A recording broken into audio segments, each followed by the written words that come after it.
तेरी सतगुर के चरणार में बहती प्रेम की धार, श्रद्धा से मज्जन करे पातक हुए छार। महाभयानक अरु कठिन भावसागर गंभीर,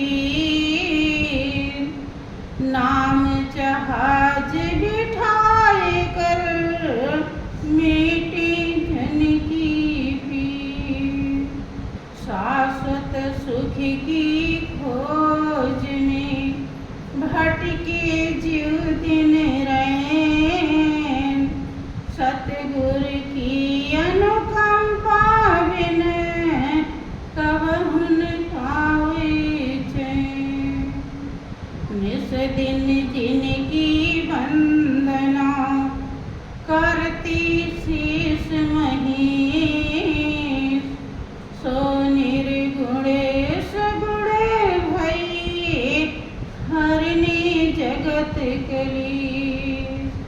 परम पुरुष गुरुदेव जी शाश्वत शांति निधान, बार बार दंडवत करूं सकल सुखों की थान।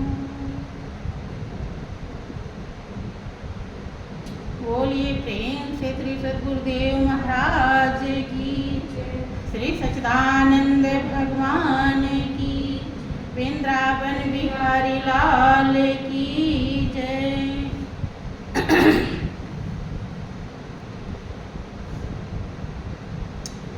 प्रिय भाइयों बहनों, परम पिता परमेश्वर की असीम दया दृष्टि से हम जीवों को सत्संग का महापावन अवसर मिला हुआ है। हाँ, इतना जरूर है, यहाँ आने के बाद भी हम अपने संस्कार के, भाव के, विचार के अनुसार ही लाभ उठा पाते हैं। जैसा हमारा विचार होता है, संस्कार होता है, भाव होता है, वैसे ही हम यहाँ से सत्संग के रहस्य को प्राप्त करके ले जाते हैं।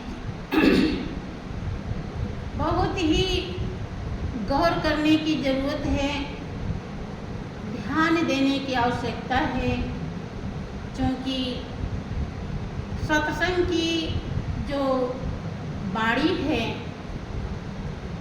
ये आसानी से एकदम समझ में नहीं आती है।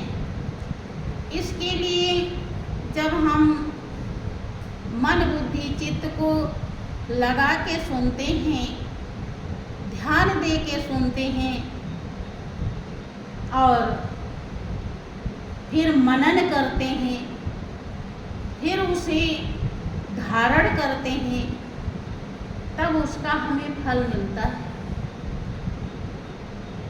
बहुत लोग ऐसे हैं आ गए सत्संग में और बैठे हैं, सुन लिए और चले गए। बहुत सारा समय केवल सुनने में ही चला जाता है, वो मनन नहीं करते। हम सत्संग में गए थे, श्री गुरु महाराज जी ने अमृतमयी बाणी बरसात की थी, तो उसको हमने कितना समझा, कितना उतारा, इस पर कभी विचार नहीं करते। जो ऐसा नहीं करता बंधु, फिर यहाँ के आने का जो क्या कहेंगे कि बहुत बड़ा लाभ है, उस लाभ से वंचित हो जाता है, क्योंकि पहले तो आना ही मुश्किल है। आने में ही देखो कितनी दिक्कत होती है। अब बहन भी भजन सुना रही थी कि चाहे संकट ने या घेरा हो, चाहे चारों ओर अंधेरा हो, पर चित न डगमग मेरा हो, रहे ध्यान तुम्हारे चरणों में। लेकिन कुछ बाधाओं के कारण ये बहन भी काफी दिन के बाद यहाँ आ पाती। क्या ऐसा नहीं है? ऐसा ही हम जिन शब्दों को मुंह से गाते हैं उस पर हमें विचार करना चाहिए, क्योंकि जिसने गाया है वो कर दिखाया है। वो संकट में भी, दुखों में भी मालिक के तरफ अपना ध्यान लगा के रखा, और जब ध्यान लगाया तो क्या फल पाया। वो फल कितना कीमती है, उसके लिए कितना शांति से भरा है, आनंद से भरा है, सुख से भरा है। इसीलिए उसने लिख दिया, अपने अनुभव को व्यक्त कर दिया कि भले ही संकट हो, भले ही दिक्कत हो, लेकिन हमारा मन और चित्त प्रभु आप में लगा रहे, क्योंकि अगर प्रभु में लगा है तो वो संकट भी सूली कांटों में बदल जाएगी। ये संकट प्रहलाद के ऊपर आए, कितने आए, लेकिन उसने ध्यान प्रभु में लगा रखा था, और जब ध्यान प्रभु में लगा रखा तो कितने बड़े बड़े संकट कुछ बिगाड़ नहीं सके। आज भी ऐसा है। हाँ, इतना जरूर है कि जितना हम भाव रखते हैं उतने ही हमको फल मिलता है। ये बातें कटु सत्य है, इसमें लेकिन की गुंजाइश नहीं है, बशर्ते हमें तभी पता चलेगा जब हम ऐसी स्थिति पर पहुंचेंगे। इस संकट में भी हम अपने ध्यान को प्रभु में लगाए रखें, मौत सामने हो फिर भी ध्यान प्रभु में लगाए रखें। लोग तो जरा सी बात में हड़बड़ा जाते हैं, जरा सी उसमें व्याकुल हो जाते हैं, कैसे ध्यान प्रभु में लगाएंगे। थोड़ी सी भी दिक्कत आई तो सत्संग में आना बंद कर देते हैं, थोड़ा सा कुछ परेशानी हुआ तो ध्यान में बैठना बंद कर देते हैं। हर तरह से वंचित रह जाते हैं। लेकिन जिसने संकट में भी, दुखों में भी, दुख का, संकट का परवाह न करके मालिक के ध्यान का महत्व दिया, मालिक के प्रेम का महत्व दिया, और महत्व देने के बाद उसे जो अमृत के समान कीमती लाभ मिला, जिसे शांति कहते हैं, आनंद कहते हैं, सुख कहते हैं, तो वो अपना अनुभव पग चिन्ह छोड़ के चले गए। बोलिए प्रेम से श्री सच्चिदानंद भगवान की, श्री सद्गुरुदेव महाराज की।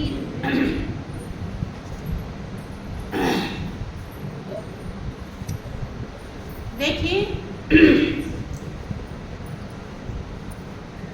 हमेशा सुनते हैं कि राम नाम की लूट है,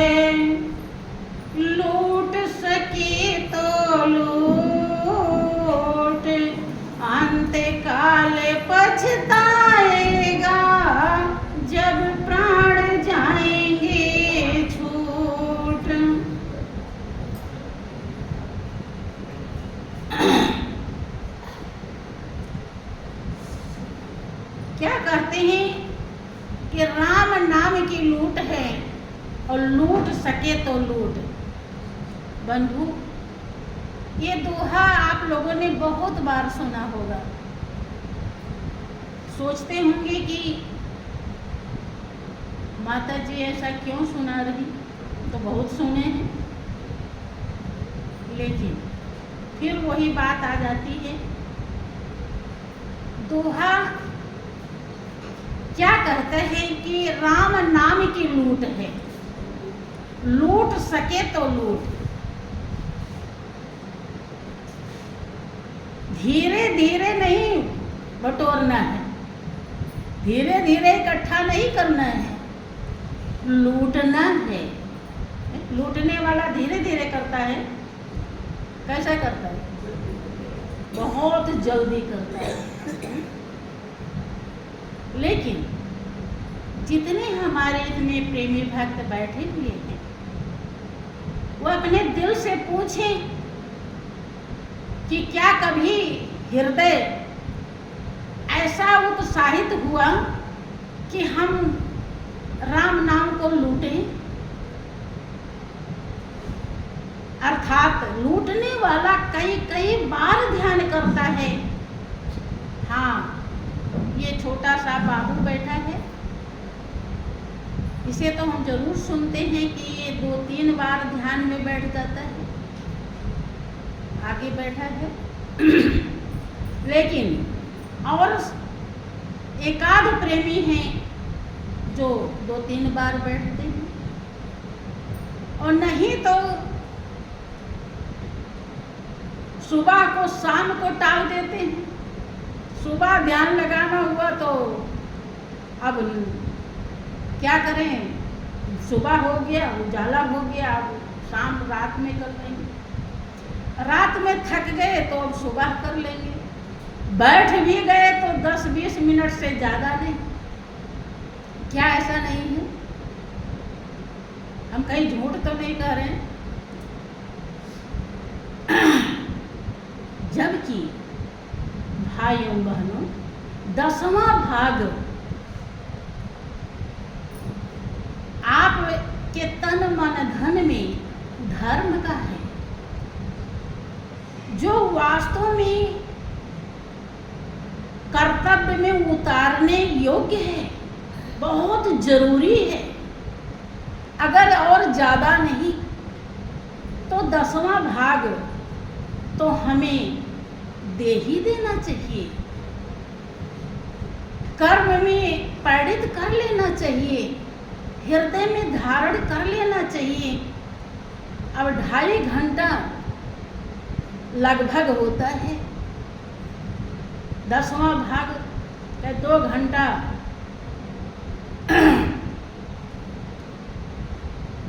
24 मिनट कुछ ऐसा बताया जाता है कि 10वां भाग होता है। चलो 24 का 30 बना दो, 2.5 हो गया। ये 2.5 घंटा जो है ये धीरे धीरे बटोरने का है, ये लूटने वाला नहीं है। लेकिन 2.5 घंटा हो सकता है, इसमें हमारी 1-2 प्रेमी ऐसी हैं जो 2.5 घंटा प्रभु का ध्यान करते हैं। लेकिन और जितने बैठे हैं हम उन पर तो ये आशा नहीं करते कि 2.5 घंटा करते हों। गड़बड़ कहेंगे तो बताना कि जो अनित का भाखों भाई तो मोहि पर जो भय बितराई। भाइयों बहनों, देखो बहुत मार्मिक बात है। महापुरुषों ने कहा लूट सके तो लूट, क्योंकि जन्म जन्मांतर से हमारी रुझान, हमारी चित्तवृत्ति दुनियादारी को लूटने की बनी हुई है, और इसी से हमें फुर्सत नहीं मिलता है। इसी से हम मन चित्त को हटा नहीं पाते। दोनों में हम यही नहीं समझ पाते कि ये कीमती है कि ये कीमती है, और जो कीमती होगा उसी को हम लूटेंगे। है बात की नहीं? कीमती ही नहीं समझ पाते, दोनों को हम हिसाब में उतार ही नहीं पाते कि इसको लूटें कि इसको लूटें, किसे लूटने में फायदा है और किसे लूटने में घाटा है। जबकि इसी बातों को हमेशा समझाया जाता है, इसीलिए सके शब्द लगा दिया, लूट सके तो लूट।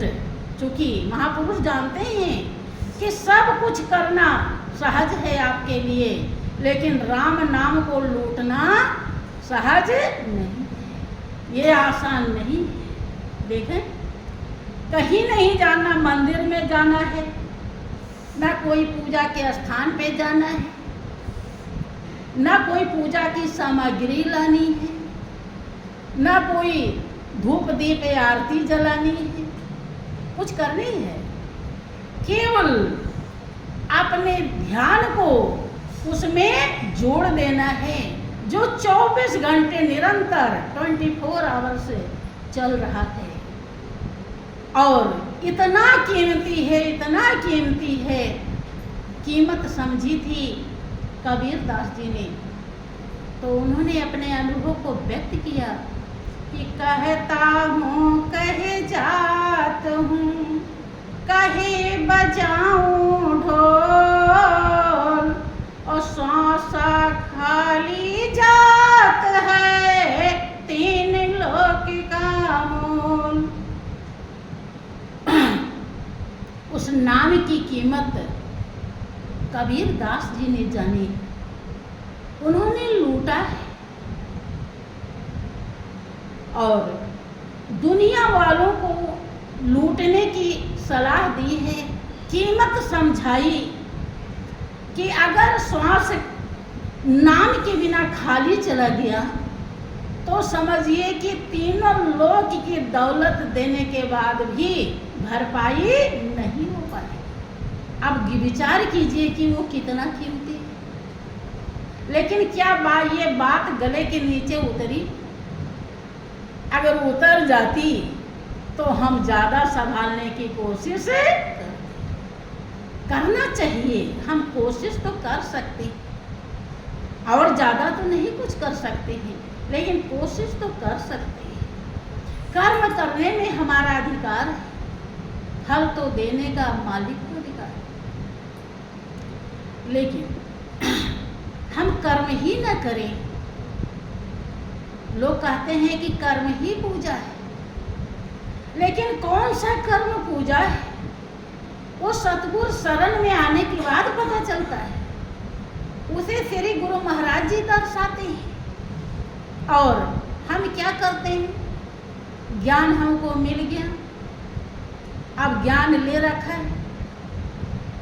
हमारे अच्छे अच्छे भाव वाले प्रेमी ध्यान से कतराते, वो ध्यान नहीं करते और इसी में बैठे हुए हैं। अब नाम बताऊं तो ठीक नहीं, इसलिए क्योंकि इज्जत बनी बनाई रहे तो ज़्यादा अच्छा है। श्री सच्चिदानंद भगवान की। अब विचार कीजिए,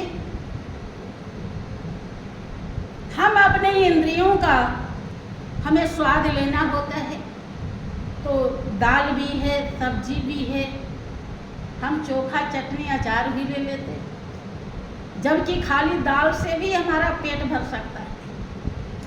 लेकिन उसके लिए पेट का खुराक देने के लिए क्या क्या इंतजाम कर लेते हैं, करते हैं कि नहीं? और मांग लेते हैं, ये भी ला दो, ये भी दे दो। विचार कीजिए।